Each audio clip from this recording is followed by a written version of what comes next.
एक छोटे से गांव के पास बहने वाली नदी के किनारे लोग रोज की तरह अपना काम कर रहे थे। तभी अचानक आसमान में जोर की गड़गड़ाहट हुई।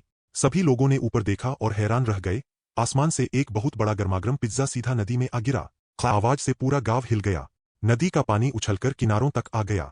पिज्जा इतना बड़ा था कि वह छोटी नाव जितना दिख रहा था। उसके ऊपर पिघला हुआ चीज चमक रहा था और उसकी खुशबू पूरे गांव में फैल गई। गांव वाले पहले डर गए, लेकिन तभी एक प्यारी बूढ़ी दादी मां मुस्कुराकर बोली, शायद ये भगवान का भेजा खाना है। फिर पूरे गांव के लोग मिलकर रस्सियों और लकड़ियों की मदद से उस विशाल पिज्जा को धीरे धीरे नदी के किनारे ले आए।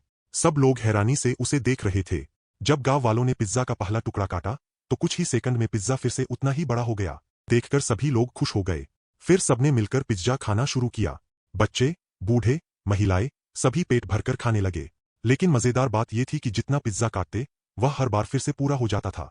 धीरे धीरे गांव में कोई भूखा नहीं रहा। लोग खुशी से रहने लगे।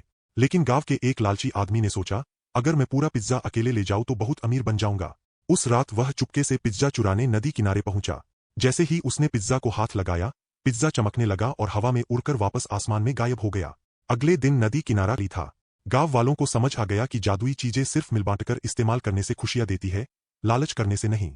अगर आपको पिज्जा पसंद है तो लाइक करें, और बहुत ज्यादा पसंद है तो सब्सक्राइब